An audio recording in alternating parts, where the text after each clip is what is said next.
Hey guys, let's go over the Chapter 6 review.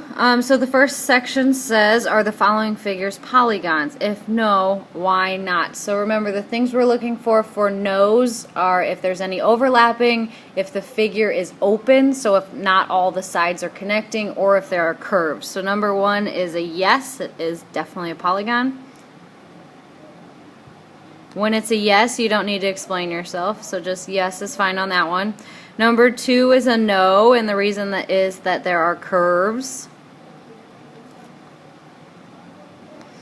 Number three is also a no, and it's because the sides are overlapping.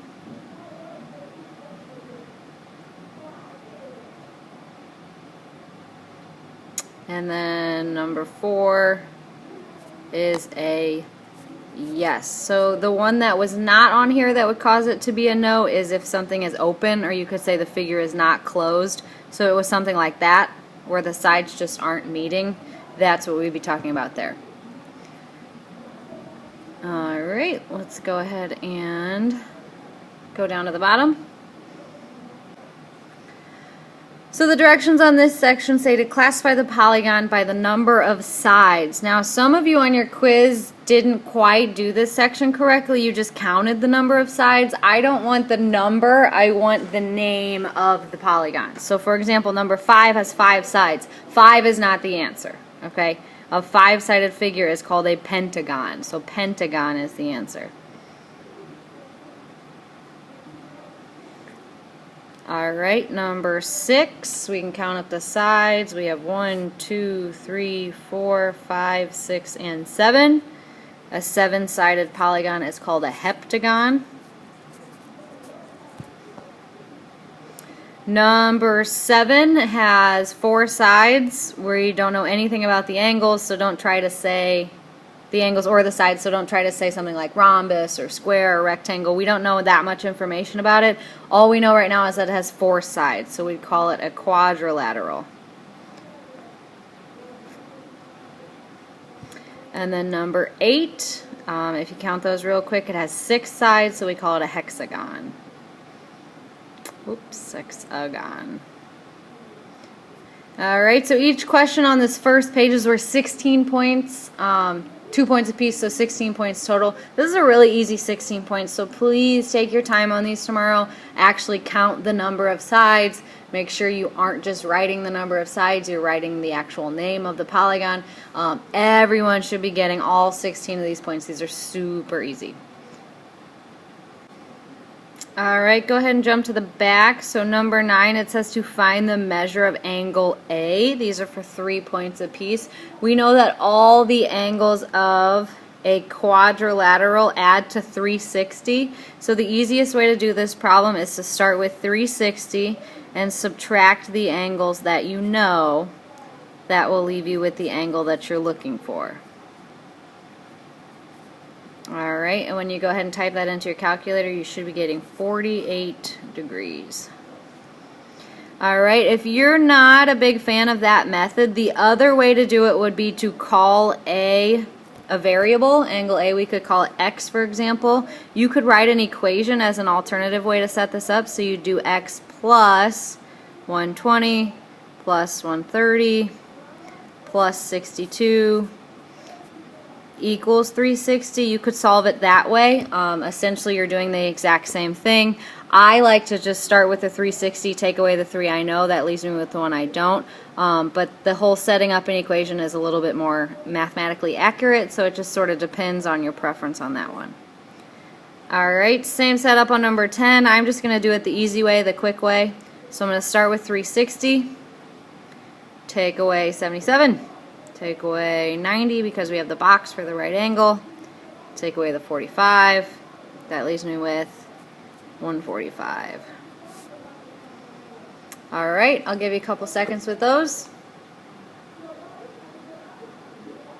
Again, the whole point of going through this is so that you can check your work, fix your errors, and then not make the same mistakes tomorrow. So please take your time and check these.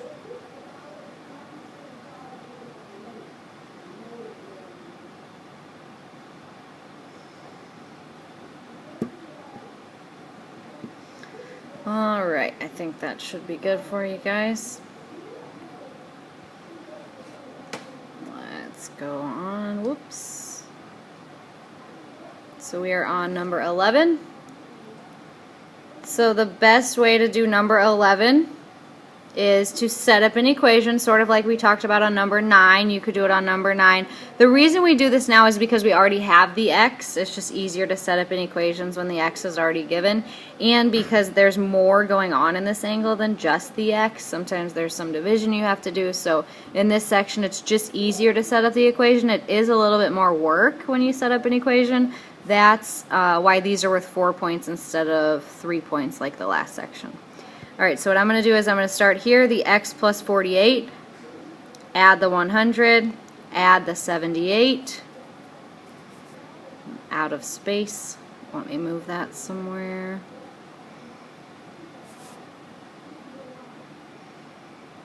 Move it up here for you, sorry about that.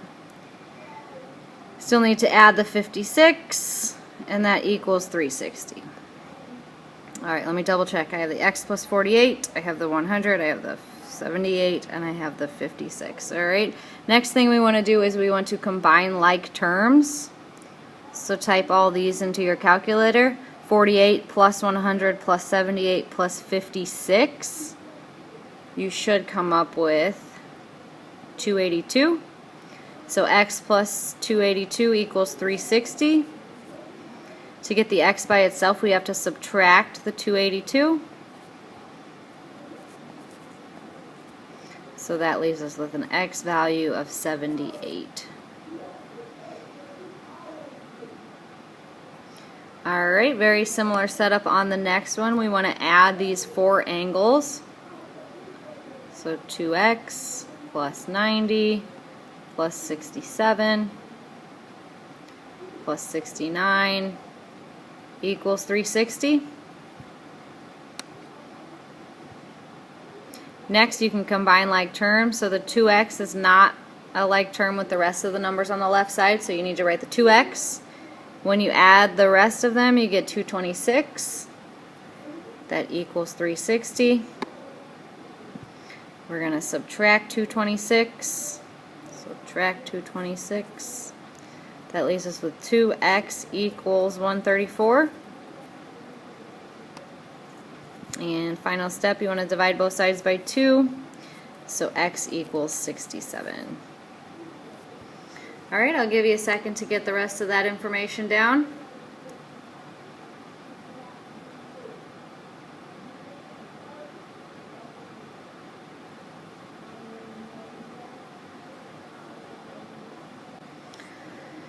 Alright, jump down to number 13. So in this section, we have some parallelograms. You are supposed to find, let me underline it for you, all the missing angles. So we had a couple like this on the quiz that you guys took, the 6.3 quiz, I believe it was. A lot of you just found one of the angles. So for example, maybe you just found angle B, which is congruent to angle D. And then you'd move on. You have to find all the angles, okay? So the way we find angle C and angle A is to remember that consecutive angles are supplementary. Supplementary means they add to 180. So if you start with 180, subtract 130, that would give us 50 degrees. Angle C is 50 degrees. Angle A is also 50 degrees. So again, don't just do the subtraction and then stop. A lot of you did that. You just put 50 as your answer. You just put 130 as your answer. You are finding all the angles. I need 3 answers on these if you want full credit. Alright, same thing over on number 14. So remember, the opposite angles are congruent. So if angle B is 61 degrees, so is angle D. And then the consecutive angles are supplementary. So we're going to go ahead and subtract. That gives us 119. So angle C is going to be 119. And angle A is also going to be 119.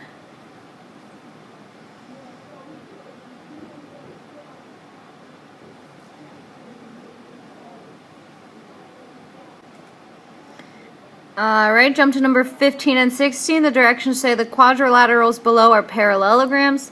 Find the side lengths.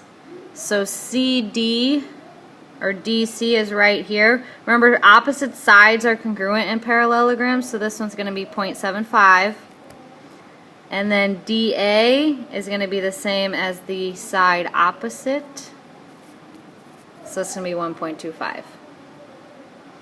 Same thing on the next one. We're looking for DC first. Across from DC or opposite the figure from DC, we have AB, which is 7.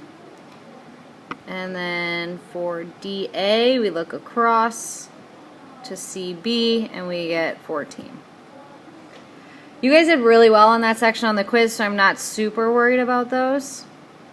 But go ahead and fix them if you need to, and then make sure you spend some time studying those tonight.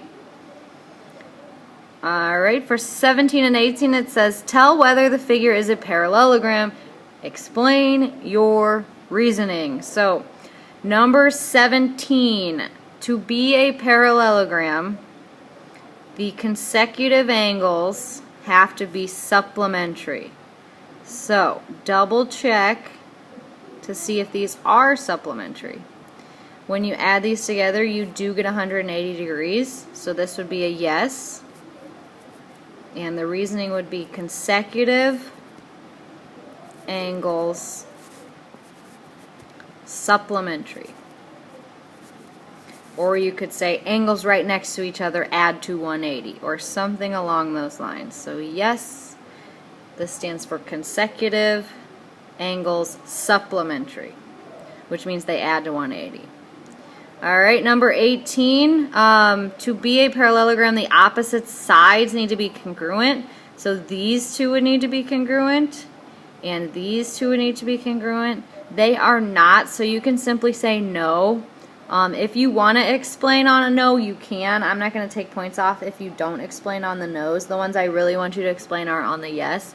But if you want to explain, you could just say that opposite sides are not congruent. Or you can simply say no. A simple no is fine for me. Just real quick, let's look at the other ways to prove that a figure is a parallelogram. So you could do what we did on 17. Say that the consecutive angles are supplementary. The other way to do it is if opposite sides are congruent. You could do opposite angles are congruent. Or you could do the diagonals bisect each other. Again, these are all the properties of parallelograms, so you're just proving one of the properties of the parallelogram to be true if you're going to say that yes, it is a parallelogram. You all made foldables in here on Tuesday. You are allowed to use those on the test, so if you look under parallelograms, all of these things should be written in there. That might be helpful for you as well. If you want to make additional notes on the back of your foldable, that's fine. I am going to have Miss Ricker and the sub just glance over the foldables before the test, so make sure that the information on there isn't cheating in any way, that you didn't get any answers from someone. But if you do want to put some additional notes on the back of your foldable, that will be fine. Alright. Alright, jump down to number 19. So we were just talking about one of the properties of a parallelogram is that the diagonals bisect one another. So if you're looking at the diagonals, they're cutting each other in half. So these two segments would be congruent. And these two segments would also be congruent. A lot of you on your quiz were putting these two together and these two together. That's not the way it works. They cut each other in half. So one half of each diagonal is congruent to the other half of that same diagonal. So be careful when you're setting these up. So to find x, we'll do 3x minus 1 equals 14. And to find y, we'll do 4y plus 4 equals 16. Let's go back and find that x. To get x by itself, you have to add 1 to both sides. So we have 3x equals 15. Divide and divide. So we get an x value of 5. Alright, same deal over here on the y. We want to get the y by itself, so we're going to subtract 4 from both sides. We have 4y equals 16. Divide by 4, so the y value is 8. Alright, like I said, this was a question that a lot of you struggled on the quiz last week, so go ahead and check those out. I'll leave them up there. Again, the biggest mistake is just setting up the equations wrong. Each half of the same diagonal are equal. So these two and these two.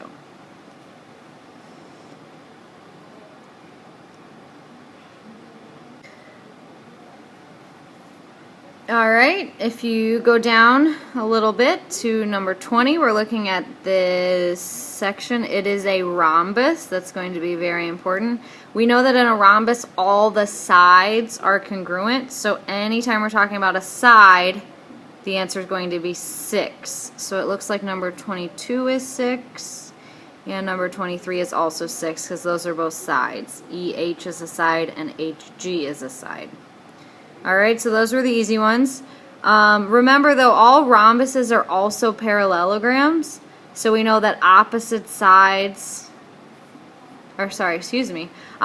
angles, opposite sides are congruent, but opposite angles are also congruent. That's the important one here. So if angle H is 125 degrees, angle F is also 125. And then another important thing that's true in all parallelograms is that the consecutive angles are supplementary. So these two together should equal 180. So if I want to find angle G, I do 180 minus 125. And that's going to give me 55. So 21 looks like it was the hardest one in this section. But again, rhombuses are parallelograms. So all the rules that you learned about parallelograms on your foldable, all those properties that we wrote down about parallelograms are also true for rhombuses.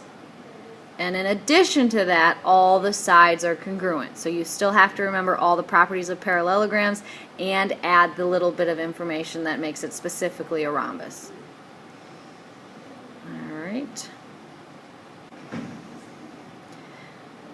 Alright, number 24, we're talking about a rectangle. You can see right in the directions that it says to use rectangle WXYZ to answer the following questions. So before I even look at what they're asking me for, I know if it's a rectangle, all of the angles are 90 degrees. And since it's a parallelogram, the opposite sides are congruent. So before I even look at what they're asking me for, I can fill in all that information right away. Alright, jump over to the questions though, see what we actually need to find. The measure of angle W, well, it's a rectangle, so all the angles are 90 degrees. The measure of angle X, again, rectangle, 90 degrees. WZ, that's this guy over here, same as the opposite, so it's 2, like I said earlier.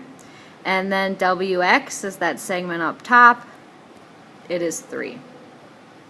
So again, same thing as with the rhombuses. There are some special properties that make it specifically a rhombus, but it's also going to follow all those properties of a parallelogram at the same time. So don't forget about those. Alright, jumping to the next section, now we're talking about a square. In a square, all the sides are congruent, kind of like a rhombus, so you can go ahead and just go 5, 5, 5. And like a rectangle, all the angles are right. So if you want to just label all that stuff before you even look at what you need, that might be a nice way to go about it. Then you can just go in and fill in the information using that diagram. All the angles are 90. All the sides are 5.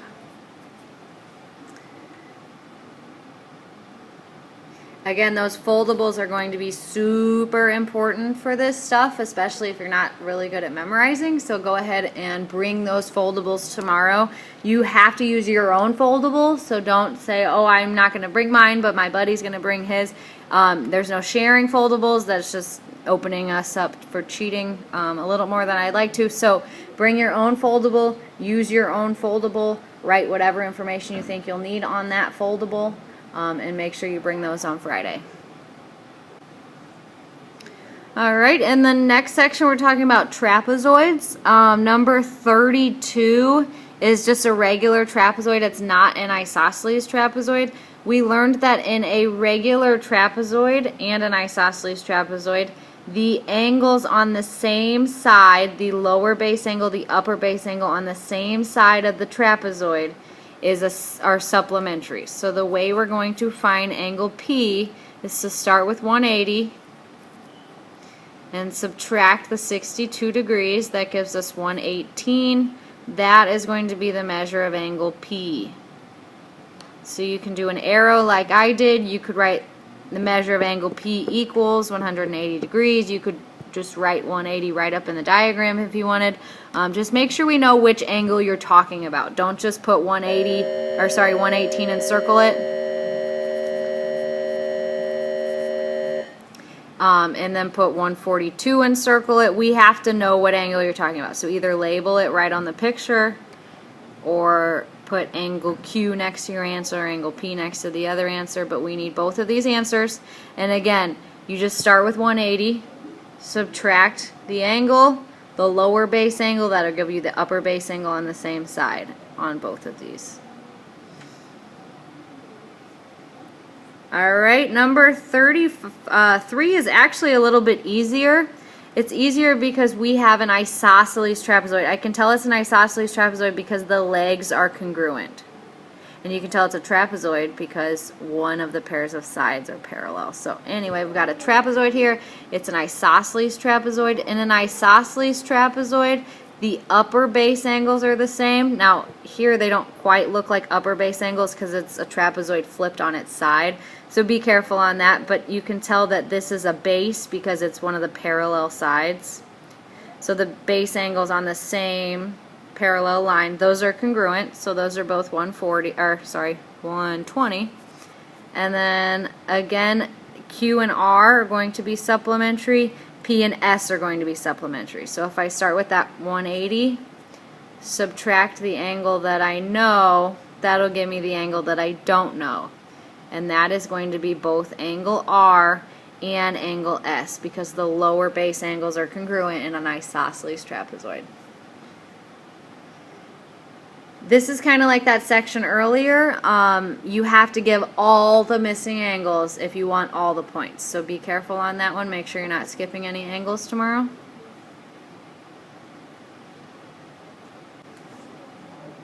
Alright, the next thing we're going to look at is to find the mid segment of a trapezoid. Remember to find the mid segment.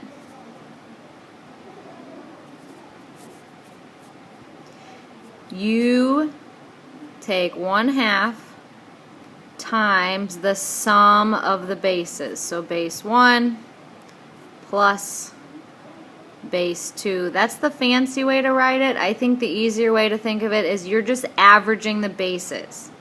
So you're going to take 1/2 times 16 plus 12. Or you could think of it as 16 plus 12 divided by 2. Adding them together, dividing by how many numbers you have, that's how you find the average. So in this case, you're adding them together, dividing by 2. Dividing by 2 is the same thing as multiplying by 1/2, so it just depends which way you want to type it in your calculator. The formula is written to do it with the half. So if you did it this way, you do 1, the ABC button, 2 times 28, or you could just do 28 divided by 2. You'll get the same answer of 14. Alright, same thing on the next one. If you're just following the base, the mid-segment formula, you do 1/2 times the sum of the bases. Or again, you can just think of it as adding the bases together and dividing that number by 2 since there's 2 bases and you're finding the average. Either way you want to do it, you should get 11.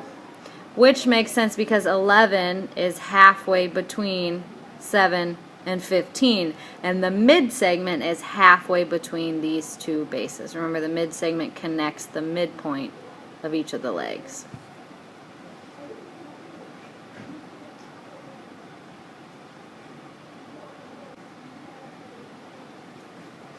All right, last section on this review. It says determine whether the quadrilateral is a parallelogram, rectangle, rhombus, square, trapezoid, or isosceles trapezoid.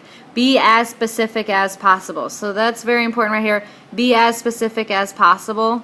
So for example, if it's a square, we know that a square is technically a rhombus, technically a rectangle, technically a parallelogram. You can't say parallelogram, you can't say rectangle, you can't say rhombus. You have to be as specific as possible. So if it fits all those categories, you need to say square. So, number 36.